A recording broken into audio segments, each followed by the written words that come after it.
Okay, Jacob Slaton here again. Got a new sort of behind the shoot video.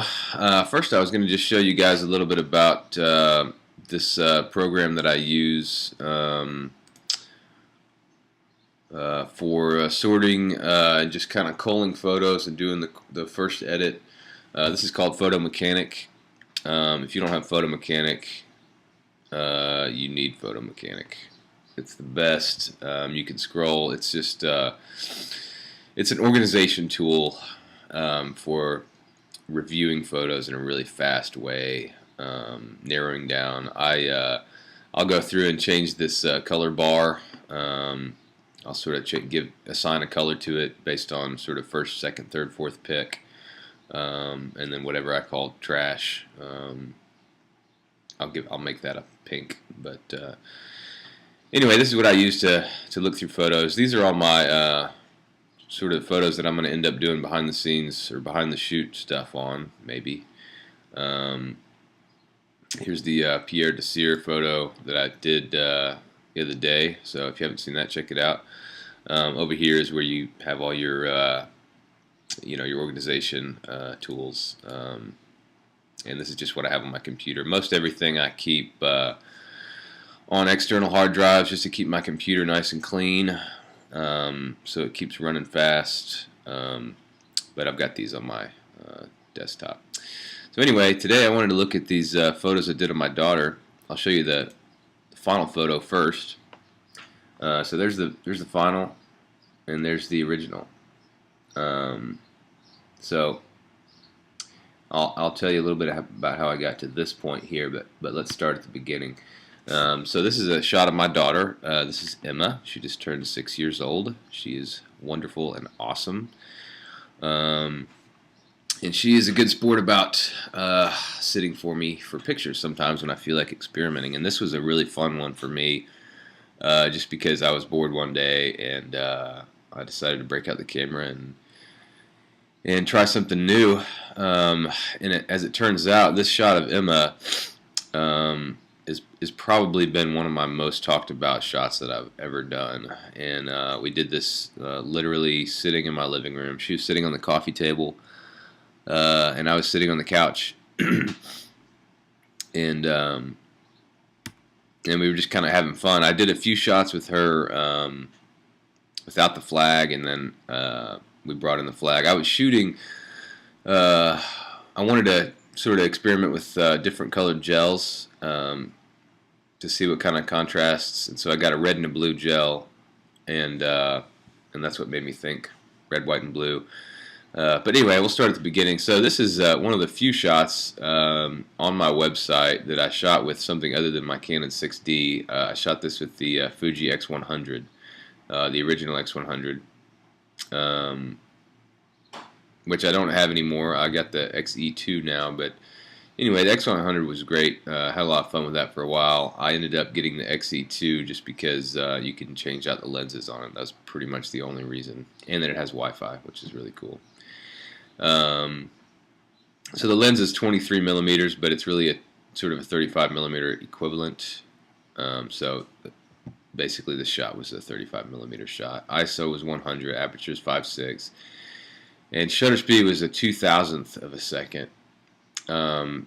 Mostly just because you can do that on a Fuji camera. Well, on the X100 you can.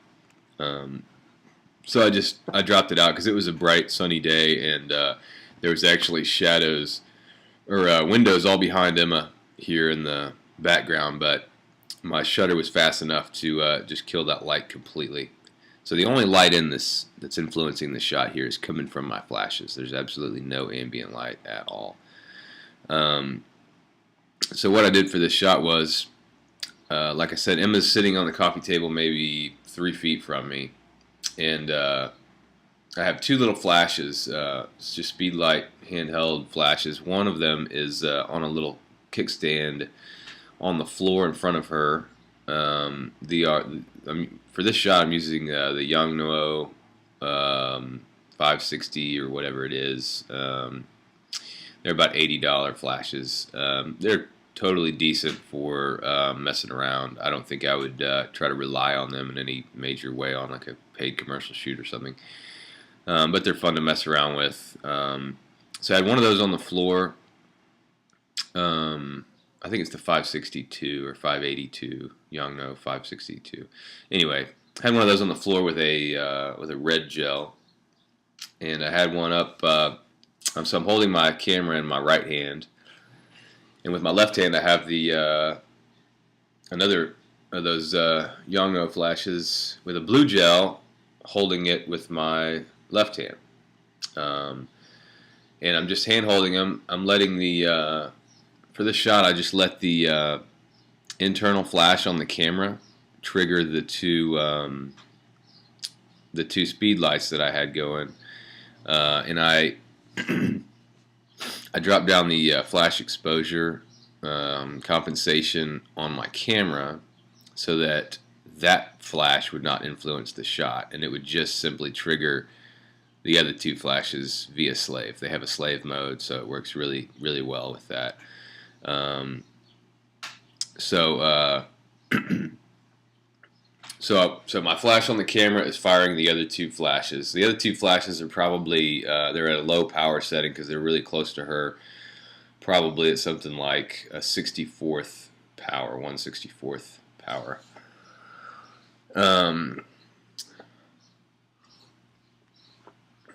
So I just shot a few frames like this. The flashes are basically, one is straight above her head and one is right below her head, so it's all in line here. And that's pretty much it. I just shot a few frames like that. I kind of moved the flashes around to make them work, but if you zoom in here, you can see the red gel influencing sort of under her chin, and then you can see the blue gel influencing this light right here. You know, so it's kind of cool on her forehead. So I thought it was really cool to see how those colors mixed. You can also just barely see a highlight here. You can see the red highlight better than you can see the blue highlight. It looks more white here, but it obviously is blue. So I saw those colors mixing really well, and I decided to grab the flag and give this shot a little bit more purpose. So this is the straight shot right out of the camera. I always shoot JPEG on my Fuji cameras, just because I shoot with them so much that those raw files just end up taking up way too much space, and the JPEGs come out looking really good. And it's a large file. It's a great shot. So let's look at the final image here. I'll open this up a little bit. So here's the final shot. Here's the original. Here's the final. So as you can see, I did a little bit of vignetting here. I brought in quite a bit actually. I had to get rid of some of this. This is the other couch on the other side of the room. So I dropped a lot of that out. Brought in the vignette. I desaturated a little bit in Lightroom. Again, I do all my editing in Lightroom. Which I find to be really easy. It works well for me. But I desaturated quite a bit, and I brought I think I ended up sort of tweaking it more to the yellow side than the blue side, to bring up some of the, to make her skin tone look a little bit more natural, even with the red and blue lights going on there. I cleaned up her face a little bit. Kids have scrapes and scratches everywhere, but I cleaned all that up using the correction tool in there in Lightroom. Cleaned up her eyes a little bit, but there wasn't a whole lot to do.